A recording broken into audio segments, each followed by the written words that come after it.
सूर्य तारे वंदन करुणी तुझला आमेन म्हणती हालेलुया हालेलुया आकाशाला सौभाग्य लाभले तुझ्याच येशू वचनाचे भुकेल आम्ही तुझ्या रे देवा तुझ्याच येशू वचनाचे आमेन।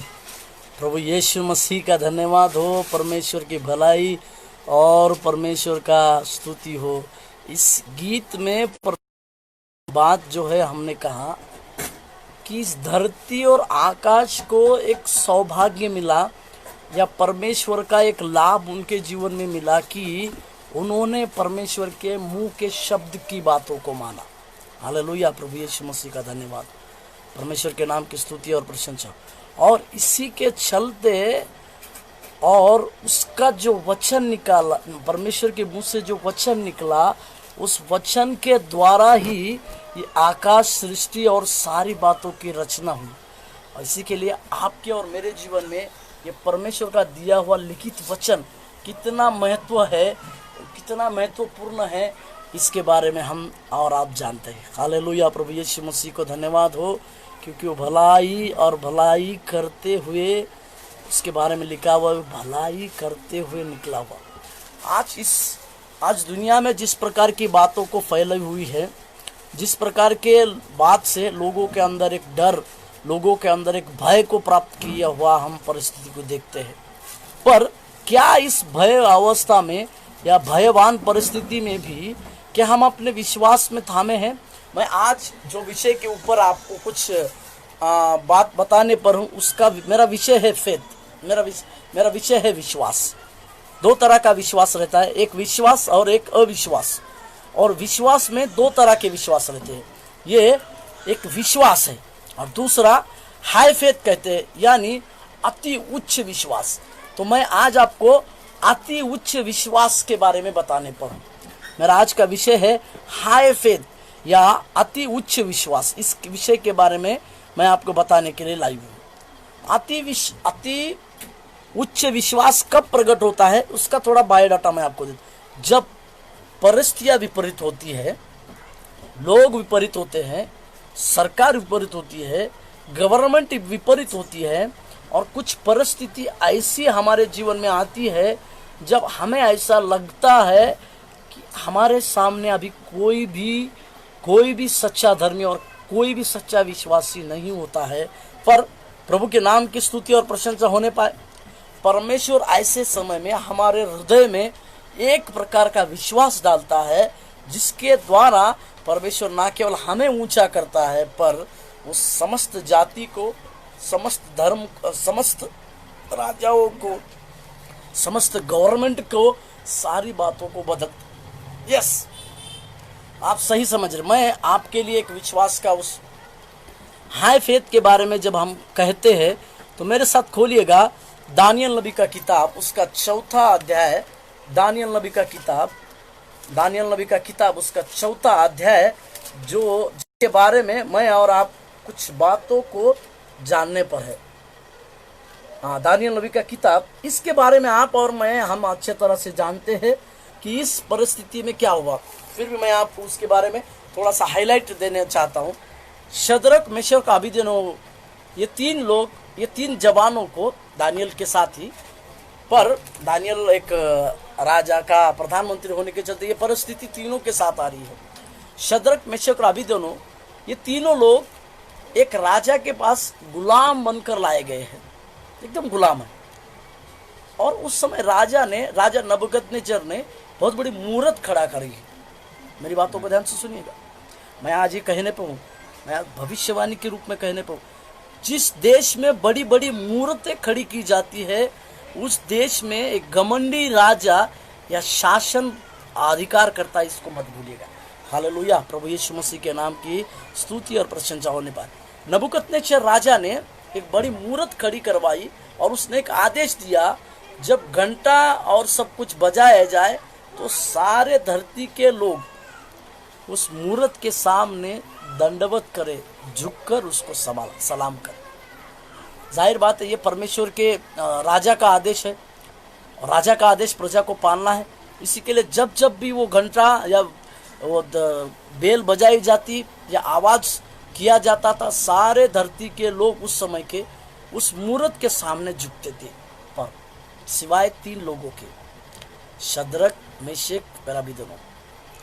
ऐसी क्या खास हो जाती जो इन्होंने इस मूर्ति के सामने नमन नहीं किया। मैं आज आपको एक बता रहा हूँ। पहले अध्याय में ये 4 लोग साथ में थे, दानियल, शद्रक, मेशक और अबेदनगो। और दानियल के ऊपर उस स्वप्न का भेद प्रकट हुआ बोलकर लिखा है। और मैं ये विश्वास करता हूँ कि दानियल ने उनके अंदर इस प्रकार के विश्वास को पैदा किया कि वो कुछ भी हो जाए, सर सलामत रहे या सर कटे, पर हम अपने दानियल के दिए हुए उस विश्वास के ऊपर ही रहेंगे, उस विश्वास में हम कभी नहीं खोएंगे कर उन्होंने इस बात को ठान रखा। हालेलुया। प्रभु यीशु मसीह के नाम की धन्यवाद और स्तुति प्रशंसा। अभी यहाँ पर क्या हुआ है, वो मूरत के सामने एक बहुत बड़ा वीणा का बजाया जा रहा है, और सिवाय ये 3 जवानों को छोड़ के उस मूरत के सामने कोई भी नमन नहीं हो रहा है। तो इसके बाद प्रभु का धन्यवाद। राजा को ये संदेश पहुंचाया जा रहा है, राजा सारी प्रजा आपके मूरत के सामने नमन हो रही है, सिवाय ये 3 जवानों के। सुनिएगा, बात राजा तक पहुंच रही है। हालेलुया। प्रभु यीशु मसीह का धन्यवाद। अभी राजा उनको कहता है बुलाकर कि देखो, आज मैं आपको आखिरी मौका दे रहा हूँ, और उस आखिरी मौका के सामने आप क्या कीजिएगा, इस जैसे ही वीणा बजाया जाएगा, आवाज आएगा, आप तीनों मूर्ति के सामने नमन होना है। मैं जब इस वाक्य को जो उन जवानों ने दिया, इस वाक्य को मैं जब पढ़ता हूँ, पवित्र आत्मा ने इतना बेहतरीन रीति से लिखा है, दिल में कुछ अजीब सा होता है। क्या वाक्य लिखा है? दानियल नबी का किताब उसका 3रा अध्याय, दानियल नबी का किताब उसका 3रा अध्याय 16 पद को हम पढ़े। दानियल चैप्टर 3 वर्स 16, दानियल नबी का किताब उसका 3रा अध्याय 16वां पद में इनका उत्तर को देखिए। शद्रक, मेशक हाँ और अबेदनगो ने राजा से कहा, हाँ हे नबूकदनेस्सर, हाँ इस विषय में तुझे हाँ उत्तर देने का हमें कुछ प्रयोजन नहीं जान पड़ता। हालेलुया। प्रभु के नाम की स्तुति और प्रशंसा हो। सबसे पहले वो ये कह रहे हैं, एक राजा के सामने खड़े होकर, इस विषय में आपको उत्तर देने के लिए हमारे पास कोई प्रयोजन, मतलब हम इस बारे में उत्तर देना ही नहीं चाहते। 17 पद पढ़िए। हमारा परमेश्वर जिसकी हम उपासना करते हैं, वह हमको उस धधकते हुए भट्टी की आग से बचाने की शक्ति रखता है, वरन हे राजा, वह हमें तेरे हाथ से भी छुड़ा सकता है। 18। परंतु यदि नहीं, सुनिए सुनिए सुनिए सुनिए मेरे मसीह में प्रिय भाई बहनों, पहले वो कहते हैं हम जिस परमेश्वर की आराधना और उपासना करते हैं, वो हमें तेरे हाथों से भी और इस धकधकती भट्टी से भी बचा सकते हैं। क्लेरिफिकेशन दे दिया। बस आगे में वो कहते हैं, उस वाक्य को बड़ा बेहतरीन रीति से बताया गया है पवित्र आत्मा के द्वारा। यदि नहीं, हालेलुया, प्रभु यीशु मसीह का धन्यवाद। यदि नहीं तो भी, हाँ आगे, परंतु हाँ, यदि नहीं, यदि नहीं तो हे राजा, तो हे राजा, तुझे मालूम हो कि हम लोग तेरे देवता की उपासना नहीं करेंगे। हालेलुया। प्रभु यीशु मसीह के नाम की स्तुति प्रशंसा। इसका मतलब वो इस विश्वास में है, इस भले भयानक विश्वास में है, अति उच्च विश्वास में है। वो क्या कहते हैं, यदि हमारा परमेश्वर हमें उस भट्टी से बचाएगा भी नहीं तो भी कोई बात नहीं, पर एक बात याद रखो, हम तुम्हारी खड़ी की हुई उस मूरत के सामने नहीं सर झुकाएंगे। हालेलुया। प्रभु यीशु मसीह का धन्यवाद हो, स्तुति प्रशंसा हो, क्योंकि परमेश्वर जो है हमारे जीवनों में भलाई और बड़े बड़े कार्यों को किया। इसे कहते हैं अति उच्च विश्वास। ये अति उच्च विश्वास दानियल शद्रक मेशक और अबेदनगो के जीवन में क्यों आया? परमेश्वर ने उनके जीवन को इस तरह से बतला, और आगे उनके हाल क्या हुआ है अभी देखिएगा। इसको क्या किया गया है कि 7 गुना इनका उस जवाब से 7 गुना उस भट्टी को तपाया, भट्टी को तेज किया गया, और शद्रक मेशक और अबेदनगो को तीनों को उस भट्टी में डाला गया। अभी देखिएगा वहां पर एक सुंदर वाक्य लिखा है 24। तब नबूकदनेस्सर सर ने राजा अचंभित हुआ। देखिए, सबसे पहली बात, परमेश्वर के ऊपर अगर आपका अति विश्वास है, अति उच्च विश्वास है, तो बड़े बड़े अधिकारी, बड़े बड़े राजाएं, बड़े बड़े उच्च कोटि वाले लोग सबसे पहले आपके जीवन से आश्चर्यचकित होंगे। Hallelujah, hallelujah. प्रभु यीशु मसीह के। और उसी समय में हम और आप पहुंचे कि लोगों के जीवन में लोग आपकी गवाही को देखकर, लोग आपकी वचनों को देखकर, लोग आपकी बातों को देखकर सबसे पहले आश्चर्यचकित होने की बातों में आज हम आ पहुंचे हैं। हालेलुया, प्रभु के नाम की स्तुति प्रशंसा हो। आगे, राजा अचंभित हुआ और घबरा कर उठ खड़ा हुआ। दूसरी बात, घबराहट हो रही है। किसको घबराहट हो रही है? एक राजा नबूकदनेस्सर जिसके पास पूरा राज्य है। मैं आज आपको कहने पर हूँ, एक भविष्यवाणी के रूप में मैं आज कहने पर हूँ कि आपका अति उच्च विश्वास देखकर लोग जो हैं, लोगों के अंदर एक घबराहट पहुंचेगी।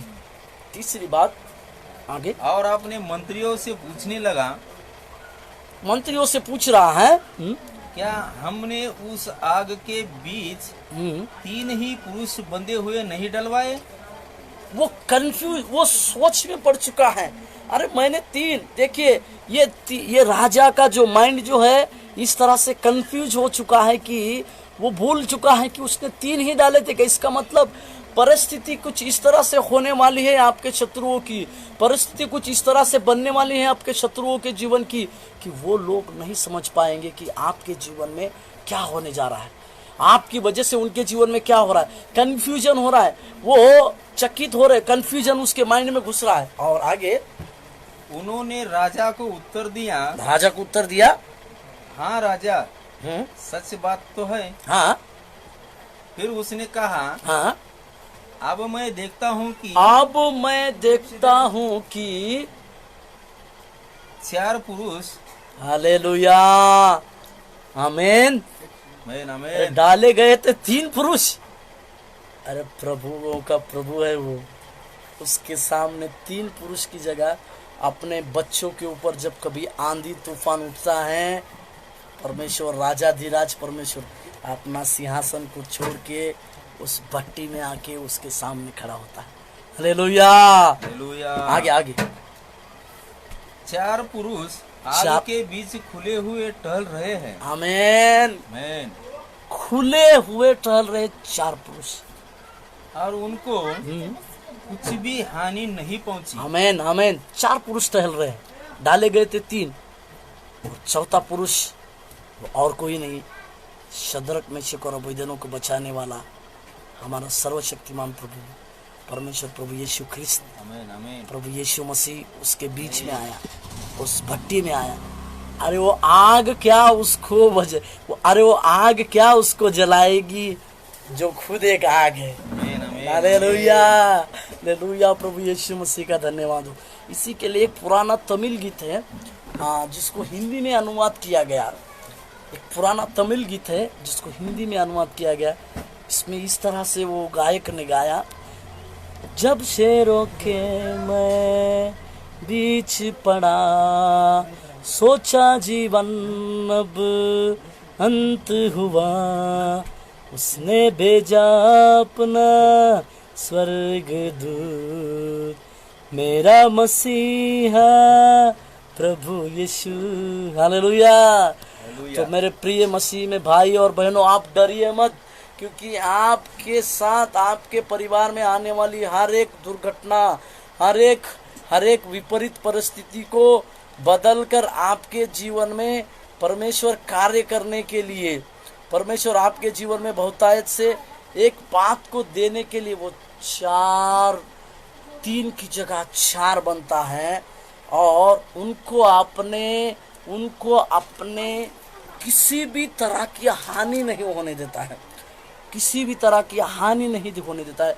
ना केवल परमेश्वर उनको छुड़ाता है, पर सबसे बड़ी बात वहां पर हो रही है,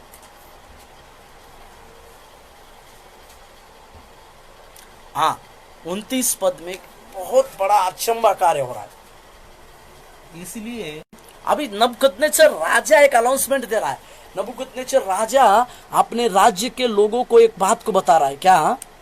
इसलिए हाँ, अब मैं यह आज्ञा देता हूँ कि देश देश और जाति जाति के लोगों, सुनिए, देश देश और जाति जाति के लोग और भिन्न भिन्न भाषा बोलने वालों में कोई भी किसी भी तरह की भाषा बोलने वाला व्यक्ति जो कोई शद्रक मेशक और अबेदनगो के परमेश्वर की कुछ निंदा करेगा, हाँ, वह टुकड़े टुकड़े किया जाएगा। हालेलुया, आमीन। और उसका घर बुरा बना जाएगा, क्योंकि ऐसा कोई और देवता नहीं हाँ, जो इस रीति से बचा सके। ऐसा कोई और देवता नहीं जो इस रीति से बचाए। हालेलुया, प्रभु के नाम की स्तुति और प्रशंसा होने पाए। उसके आगे के वचन में इस तरह से लिखा हुआ है, धन्य है शद्रक मेशक अबेदनगो का परमेश्वर, जिन्होंने इनको उस आग की भट्टी से भी बचाया, और वो अपने लोगों को बचाने की ताकत रखने वाला परमेश्वर है कर इसी के लिए वो नीचे के वाक्य में लिखा है, फरमान निकाल रहा है कि उनको छोड़, उन परमेश्वर को छोड़ अभी और कोई परमेश्वर के बारे में कोई सोचना ही। तो मेरे मसीह में सारे प्रिय भाई और बहनों, मैं आपको आज उत्साहित करने पर हूँ, उत्साहित करना चाहता हूँ कि आपके जीवन का जो उच्च कोटि का विश्वास जब दिखेगा तो जरूर हमारे देश में इस तरह की बात जो है जरूर हम सुनने पाए कि यीशु मसीह को छोड़ और कोई परमेश्वर है ही नहीं, और जिसको कोई दंडवत, जो कोई इस परमेश्वर को छोड़ दंडवत ना करे, उसके जीवन में दंड होने पाए। क्या हम इस बात को अपने जीवन में अंगीकार करें और परमेश्वर को कहे कि प्रभु तो लगातार हमारे जीवन में भलाई को किया है। आइए हम अपना आंखों को बंद करें, प्रार्थना। प्रभु यीशु मसीह के नाम से प्रभु तेरी दया और अनुग्रह हमें स्मरण दिलाती है कि तू ही सबसे बड़ा शक्तिमान परमेश्वर है। तुझे छोड़ हम कहीं पर भी नहीं जा सकते प्रभु। हमारे देश में जो विपरीत बातें आज हो रही है, उस बातों में भी प्रभु हमें विश्वास में थामे रहने के लिए और तेरे ऊपर प्रभु जी पूरी रीति से विश्वास में बने रहने के लिए हमें सहायता और मदद करने में आशीष दे। यीशु मसीह के नाम से मांगते हैं, आमीन। प्रभु आप सब लोगों को आशीष दे। Thank you.